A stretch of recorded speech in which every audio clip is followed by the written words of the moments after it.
আসসালামু আলাইকুম। আশা করি সবাই ভালো আছেন। স্ক্রিনে আপনারা ছোট্ট একটি বাড়ির প্ল্যান দেখতে পাচ্ছেন।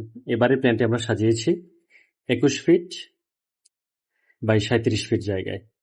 ৭৭৭ স্কোয়ার ফিট জায়গায় আমরা এই প্ল্যানটি সাজিয়েছি। আমরা যদি এটিকে শতাংশে কনভার্ট করি, ১.৫ শতাংশের যাতে একটু বেশি জায়গার প্রয়োজন পড়বে, ২ শতাংশের যাতে একটু কম জায়গার মধ্যে আপনার বাড়িটি তৈরি করতে পারবেন। অর্থাৎ ওভারঅল আপনারা যদি ২ শতাংশ জায়গা নেন, তাইলে এই বাড়িটি করা সম্ভব। এই বাড়িটি আমরা আমাদের একজন ক্লায়েন্টের জন্য প্রাথমিকভাবে সাজিয়েছি। ফাইনাল করার পরে আমরা 3D ভিউ থেকে শুরু করে ডিটেলস আপনাদের কাছে আবার উপস্থাপন করব। অনেক প্রবাসী ভাইরা আছেন যারা এরকম ছোট্ট জায়গার মধ্যে একটি বাড়ি তৈরি করার স্বপ্ন দেখে আসছেন দীর্ঘদিন ধরে। অনেক চাকরিজীবী এবং ব্যবসায়ী ভাইরা আছেন যারা গ্রামে একটি এরকম বাড়ি তৈরি করতে চান। তো আজকের এই বাড়ির প্ল্যানটি যদি আপনারা শুরু থেকে শেষ পর্যন্ত দেখেন, তাহলে চমৎকার একটি ধারণা লাভ করবেন। আমি ডিটেলস আপনাদের সাথে শেয়ার করছি।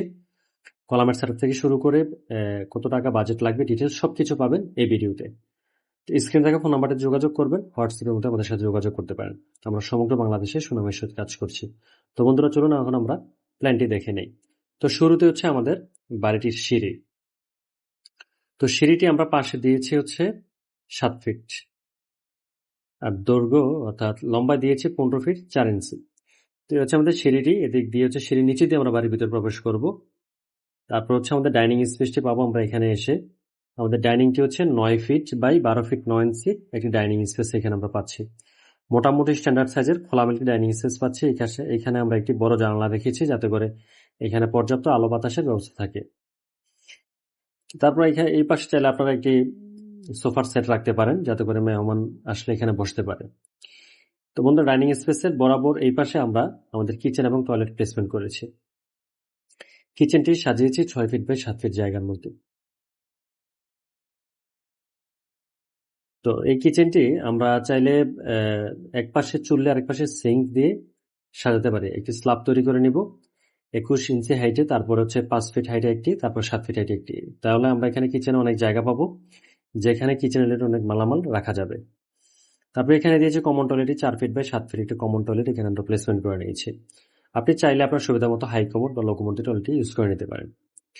তারপর বন্ধুরা, আমাদের মাস্টার বেডরুমটি এখানে আমরা দিয়েছি 9 ফিট 6 ইঞ্চি 12 ফিট 9 ইঞ্চির স্ট্যান্ডার্ড সাইজের একটি বড় মাস্টার বেডরুম এখানে আমরা পাবো। আপনারা বলতে পারেন যে ভাই 9 ফিট 6 ইঞ্চি 12 ফিট 9 ইঞ্চি এটা কি বড় হয় কিনা?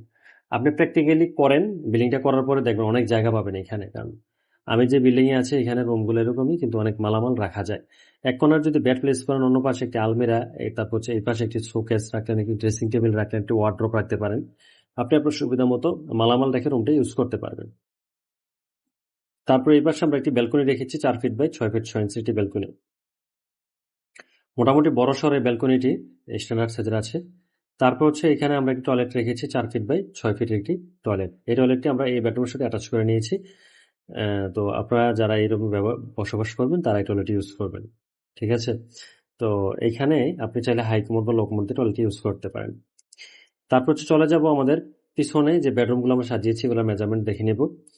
11 ফিট বাই 11 ফিট 10 ফিট 9 ইঞ্চির একটি বেডরুম এখানে আমরা প্লেসমেন্ট করে নিয়েছি। এটি আমরা চাইলে জেনারেল বেড হিসেবে ইউজ করতে পারি। এইখানে আমরা কর্নারে খাট রাখবো, আর অন্য পাশে আমাদের ফার্নিচারগুলো রাখবো। দুটি জানালা দিব 4.5 ফিট বাই 5 ফিটের, যাতে পর্যাপ্ত আলো বাতাসের ব্যবস্থা থাকে। তারপরে এখানে আমরা চাইল্ড বেড হিসেবে রুমটি ইউজ করতে পারি বাচ্চাদের পড়াশোনা করার জন্য। 11 ফিট বাই 9 ফিটের মোটামুটি স্ট্যান্ডার্ড সাইজের একটি রুম। আমরা এক কোণার বেড রাখলে অন্য পাশে পড়ার টেবিল, তারপরে একটি ড্রেসিং টেবিল, ওয়ার্ড্রোব বা আলমিরা রাখিয়ে রুমটি ব্যবহার করতে পারবো। তো এই হচ্ছে আমাদের বেডরুমটি। তো টোটাল এই বাড়িটিতে আমরা বেডরুম পাবো হচ্ছে 3টি। এইখানে একটি, এখানে একটি, আর এখানে টোটাল 3টি বেডরুমের পাশাপাশি মাঝখানে একটি ডাইনিং পাচ্ছি বড় সড়ো, একটি বড় কিচেন, একটি কমন টয়লেট, একটি অ্যাটাচ টয়লেট এবং একটি ব্যালকনি পাচ্ছি। তো বন্ধুরা, এই হচ্ছে আজকে আমাদের বাড়িটির প্ল্যান। আপনারা দেখতেই পাচ্ছেন খুবই ছোট্ট জায়গার মধ্যে আমরা প্ল্যানটি সাজিয়েছি 3টি বেডরুম দিয়ে। আশা করি আপনাদের মনের মতো হয়েছে। যারা এরকম ছোট জায়গার মধ্যে প্ল্যান খুঁজছেন তারা আমাদের সাথে যোগাযোগ করতে পারেন। যোগাযোগ করে আপনি আপনার স্বপ্নের বাড়ির ড্রয়িং ডিজাইন কমপ্লিট আমাদের কাছ থেকে নিতে পারেন। আমরা এগুলো কুরিয়ারের মাধ্যমে বইটা পাঠিয়ে দিই, অথবা আমরা প্র্যাকটিক্যালি গিয়ে জায়গা মেপে প্ল্যান তৈরি করে তারপর আবার কলাম লেআউটের সময় গিয়ে বই হস্তান্তর করি এবং কাজগুলো মিস্ত্রিদেরকে বুঝিয়ে দিয়ে আসি। তো আপনি চাইলে আমাদের কাছ থেকে করে নিতে পারেন। প্রবাসী ভাইয়েরা যারা আছেন তাদের কাছ থেকে আমরা ফি কম নিব, এবং দেশীয় যে ভাইয়েরা আছেন, ব্যবসা করেন, চাকরি করেন, যারা গ্রামে বাড়ি তৈরি করার স্বপ্ন দেখছেন, তারা চাইলে আমাদের কাছ থেকে প্ল্যান করে নিতে পারেন। তো বন্ধুরা, এখন যাবো হচ্ছে কলামের সংখ্যায়।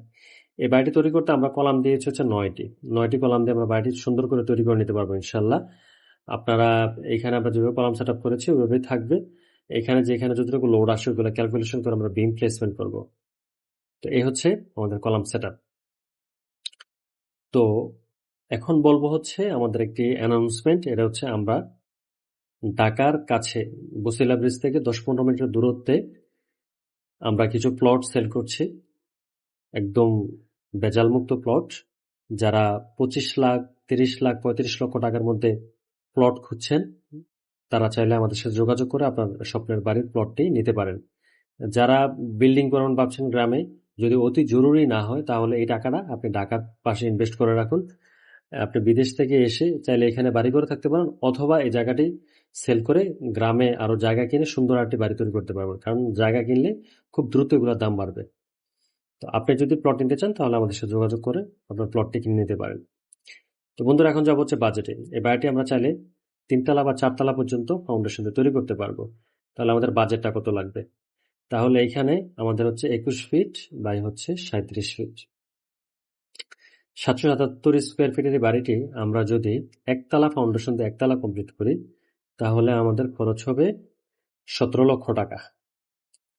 আর যদি আমরা 3 তলা ফাউন্ডেশন দিয়ে একতলা কমপ্লিট করি তাহলে আমাদের খরচ হবে 19 থেকে 19.5 লক্ষ টাকা, অর্থাৎ 20 লক্ষ টাকার মতো খরচ হবে বাড়িটি তৈরি করতে। আবার যারা কেরানীগঞ্জ বা পুরান ঢাকার আশেপাশে যারা আছেন, একটু ছোট্ট জায়গার মধ্যে 3-4 তলা ফাউন্ডেশন দিয়ে পুরোটাই করতে চান একসাথে, তাহলে তাদের জন্য 4 তলা যদি করেন তাহলে আপনাদের খরচটা কত আসবে আমি এটা দেখাচ্ছি আপনাদেরকে। 4 ইন্টু প্রায় 87 লক্ষ টাকার মতো যাবে হচ্ছে 4 তলা কমপ্লিট করতে। প্রায় 90 লক্ষ টাকার মতো আপনাকে বাজেট রাখতে হবে। ঠিক আছে, 4 তলা কমপ্লিট হয়ে যাবে ইনশাল্লাহ 90 লক্ষ টাকার মধ্যে। আর যদি কেউ 3 তলা কমপ্লিট করতে চান তাহলে আপনার বাজেট আসবে হচ্ছে প্রায় 62 থেকে 63 লক্ষ টাকা, অর্থাৎ 65 লক্ষ টাকার মতো আপনাকে বাজেট রাখতে হবে হচ্ছে 3 তলা ফুল কমপ্লিট করতে। ঠিক আছে, তাহলে আমরা যারা একতলা কমপ্লিট করব, একটু লাক্সারিয়াস ভাবে যদি করতে চাই, যে একটু সুন্দর করে ডেকোরেটিভ করব, তাহলে আমাদের খরচটা আসবে হচ্ছে 17 থেকে 18 লক্ষ টাকা।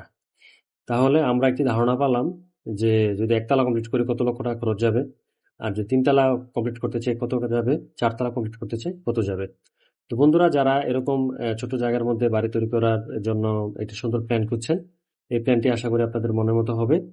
আর আপনি আপনার স্বপ্নের বাড়ির ড্রয়িং ডিজাইনটি আমাদের কাছ থেকে করে নিতে পারেন। আমরা সমগ্র বাংলাদেশে সুনামের সাথে কাজ করছি। তো বন্ধুরা, আজকে পর্যন্ত। আল্লাহ হাফেজ। আল্লাহ আপনাদের মনের আশা পূরণ করুক সে প্রত্যাশা। আসসালামু আলাইকুম।